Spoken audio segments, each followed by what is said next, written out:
कहा जाता है कि जिसने श्रीमद् भगवद गीता को समझ लिया उसने जीवन को समझ लिया। नमस्कार साथियों।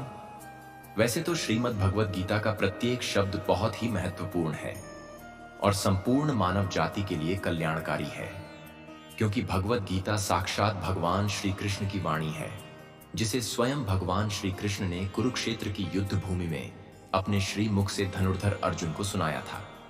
फिर भी हम आपके लिए भगवद गीता के 700 श्लोकों में से सबसे ज्यादा महत्वपूर्ण और प्रभावशाली विचारों को लेकर आए हैं, जिन्हें जानकर आप संपूर्ण भगवद गीता के सही मतलब को संक्षिप्त रूप में सरलता से समझ पाएंगे।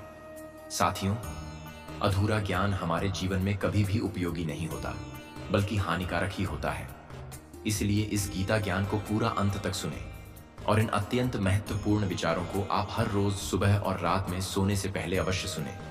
इससे आपके विचारों और जीवन में बहुत ही सकारात्मक परिवर्तन आएंगे। तो चलिए शुरू करते हैं। श्रीमद् भगवद गीता में भगवान श्री कृष्ण कहते हैं, हे अर्जुन, ऐसा कोई समय नहीं था कि जब मैं नहीं था या तुम नहीं थे, अथवा यह सभी राजा ना रहे हो, और ऐसा भी नहीं है कि भविष्य में हम सब नहीं रहेंगे। श्री कृष्ण कहते हैं, जैसे देहधारी आत्मा इस शरीर में बाल्यावस्था से तरुणावस्था और फिर वृद्धावस्था की ओर निरंतर अग्रसर होता रहता है, वैसे ही मृत्यु होने पर आत्मा एक शरीर से दूसरे शरीर में चला जाता है। बुद्धिमान मनुष्य ऐसे परिवर्तन से मोहित नहीं होते। भगवान कहते हैं, आत्मा को कोई शस्त्र काट नहीं सकता, ना ही किसी प्रकार की अग्नि उसे जला सकती है। जल उसे गीला नहीं कर सकता और ना ही हवा इसे सुखा सकती है। श्री कृष्ण कहते हैं, हे अर्जुन, अधिकांश दुख चिंता से ही उत्पन्न होते हैं, किसी अन्य कारण से नहीं। यह बात जानने वाला व्यक्ति चिंता से दूर होकर सुखी, शांत और संपूर्ण इच्छाओं से मुक्त हो जाता है। श्री कृष्ण समझाते हैं, केवल कर्म करना ही हमारे हाथ में है। कर्म द्वारा मिलने वाला फल हमारे हाथ में नहीं है। इसीलिए निस्वार्थ होकर सिर्फ अच्छे कर्म करने पर ही ध्यान देना चाहिए। हे अर्जुन, कोई भी मनुष्य किसी भी काल में थोड़े वक्त के लिए भी कर्म किए बिना नहीं रह सकता, क्योंकि प्रकृति की रचना अनुसार प्रत्येक मनुष्य हर क्षण में कर्म करने के लिए बाध्य होता है। भगवान कहते हैं, जीवात्मा अहंकार के प्रभाव से मोहग्रस्त होकर अपने आप को समस्त कर्मों का कर्ता मान बैठता है, जबकि वास्तव में वह प्रकृति के तीनों गुणों द्वारा ही संपन्न किए जाते हैं। हे पुत्र, इंद्रिय और उसके विषयों के संपर्क से उत्पन्न सुख तथा दुख का अनुभव क्षण भंगुर है, अर्थात कुछ ही समय के लिए रहता है। यह स्थायी ना होकर सर्दी तथा गर्मी की ऋतुओं के आने जाने के समान है। हे भरतवंशी, मनुष्य को चाहिए कि वह विचलित हुए बिना उनको सहन करना सीखे। हे अर्जुन, जो न कभी हर्षित होता है, न द्वेष करता है, न शोक मनाता है, न कामना करता है, तथा जो शुभ और अशुभ कर्मों का त्यागी है, ऐसा भक्ति युक्त पुरुष ही मुझे प्रिय है। श्री कृष्ण कहते हैं, क्रोध से मनुष्य की मति मारी जाती है, यानी मूढ़ हो जाती है, जिसके परिणाम स्वरूप स्मृति भ्रमित हो जाती है। स्मृति भ्रम से मनुष्य की बुद्धि नष्ट हो जाती है, और बुद्धि नष्ट हो जाने पर व्यक्ति खुद अपना ही नाश कर बैठता है। हे अर्जुन, जब जब धरती पर धर्म का पतन और अधर्म में वृद्धि होती है, तब उस समय मैं इस पृथ्वी पर अवतार लेता हूं, भक्तों का उद्धार करने और दुष्टों का विनाश करने तथा धर्म की मर्यादा पुनः स्थापित करने के लिए मैं प्रत्येक युग में प्रकट होता हूं। हे अर्जुन, विषय वस्तुओं के बारे में सोचते रहने से मनुष्य को उनसे आसक्ति हो जाती है। इससे उनमें कामना यानी इच्छा पैदा होती है, और कामनाओं में विघ्न से क्रोध उत्पन्न होता है। हे अर्जुन, श्रेष्ठ मनुष्य जो जो आचरण करता है, उसके संपर्क में आने वाले पुरुष भी वैसा ही आचरण करते हैं।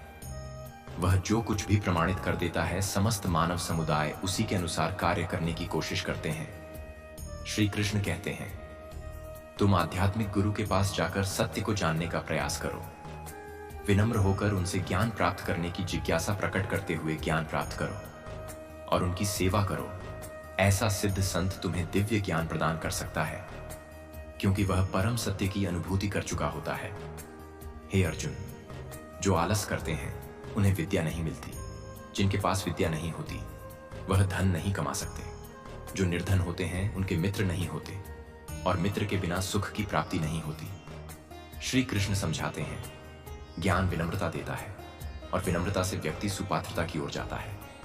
सुपात्र होने से उसे धन की प्राप्ति होती है और धन से धर्म और फिर सुख की प्राप्ति होती है।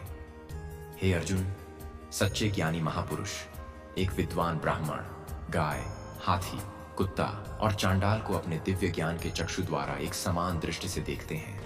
हे कुंती पुत्र, मैं ही जल का स्वाद हूँ, सूर्य और चंद्रमा का प्रकाश हूँ। मैं वैदिक मंत्रों में पवित्र अक्षर ओम हूँ। मैं ही अंतरिक्ष की ध्वनि और मनुष्यों में सामर्थ्य भी मैं ही हूँ। श्री कृष्ण कहते हैं, अल्प बुद्धि वाले व्यक्ति देवताओं की पूजा करते हैं और उन्हें प्राप्त होने वाले फल सीमित तथा क्षणिक होते हैं। देवताओं की पूजा करने वाले देवलोक को जाते हैं, किंतु मेरे भक्त अंततः मेरे परम धाम को प्राप्त होते हैं। हे कुंती पुत्र, यह भौतिक प्रकृति मेरी शक्तियों में से एक है और मेरी अध्यक्षता में ही कार्य करती है, जिससे सारे चर तथा अचर प्राणी उत्पन्न होते हैं। इसके शासन में यह जगत बारंबार रजित और नष्ट होता रहता है। श्री कृष्ण कहते हैं, जो भक्त मेरे लिए प्रेम से पत्र, पुष्प, फल और जल अर्पित करता है, उस शुद्ध बुद्धि भक्त का प्रेम पूर्वक अर्पित किया हुआ पत्र पुष्प मैं सगुण रूप से प्रकट होकर प्रेम सहित स्वीकार करता हूं। हे पार्थ, महान आत्माएं जो मेरी दिव्य शक्ति का आश्रय लेते हैं, वे मुझे समस्त सृष्टि के उद्गम तथा अविनाशी भगवान के रूप में जान लेते हैं। वे अपने मन को केवल मुझ में स्थिर कर मेरी अनन्य भक्ति करते हैं। जो लोग सदैव मेरे बारे में सोचते हैं और मेरी अनन्य भक्ति में लीन रहते हैं एवं जिनका मन सदा मुझ में तल्लीन रहता है, उनकी जो आवश्यकताएं होती हैं उन्हें मैं पूरा करता हूं और जो कुछ उनके स्वामित्व में होता है उसकी रक्षा भी करता हूं। हे अर्जुन, मैं समस्त आध्यात्मिक तथा भौतिक जगतों का कारण हूं। सभी वस्तुएं मुझसे ही उत्पन्न होती हैं। जो बुद्धिमान यह भली भांति जान लेता है, वह पूर्ण दृढ़ विश्वास और प्रेम भक्ति के साथ मेरी पूजा में तत्पर रहता है। हे कुंती पुत्र, मेरे शुद्ध भक्त अपने मन को मुझ में स्थिर कर अपना जीवन मुझे समर्पित करते हुए सदैव संतुष्ट रहते हैं। वे एक दूसरे को ज्ञान प्रदान करते हुए तथा मेरे विषय में वार्तालाप करते हुए और मेरी महिमा का गान करते हुए अत्यंत आनंद और संतोष का अनुभव करते हैं। हे अर्जुन, एक योद्धा यदि युद्ध में वीर गति को प्राप्त करता है तो उसे प्रभु द्वारा स्वर्ग मिलता है, और अगर युद्ध में वह विजय प्राप्त करता है तो उसे धरती पर सुख मिलता है। इसलिए बिना डरे निश्चित होकर युद्ध करो। ज्ञान के समान कोई मित्र नहीं है और ज्ञान के समान कोई बंधु नहीं है। ज्ञान के समान कोई धन नहीं है। ज्ञान के समान कोई सुख भी नहीं है। कुल मिलाकर आदर्श व्यक्ति के जीवन में ज्ञान का स्थान सर्वोपरि है। श्री कृष्ण कहते हैं, मैं सृष्टि का आदि, मध्य और अंत हूं। मैं आत्मा का विज्ञान हूं, विज्ञान का तर्क हूं और वाक्य प्रचार भी मैं ही हूं। हे अर्जुन, सभी प्रकार के धर्मों का परित्याग करो और केवल मेरी शरण ग्रहण करो। मैं तुम्हें समस्त पाप कर्मों की प्रतिक्रियाओं से मुक्त कर दूंगा। डरो मत साथियों। भगवान श्री कृष्ण कहते हैं कि जो मनुष्य गीता के इस रहस्य को भक्तों को धारण करवाता है और उनमें इसका विस्तार एवं प्रचार करता है, वह मनुष्य मुझे अत्यधिक प्रिय है। इसीलिए दोस्तों, आप भी इस गीता ज्ञान को अधिक से अधिक लोगों को शेयर करके इसका प्रचार अवश्य करें। कमेंट में जय श्री राधे कृष्ण लिखना ना भूलें और ऐसे ही प्रेरणादायक वीडियोस देखने के लिए हमारे चैनल को सब्सक्राइब करके पास में बनी घंटी को ऑल पर सेट कर लें। भगवान श्री कृष्ण आपको हमेशा प्रसन्न रखें। जय श्री राधे कृष्णा।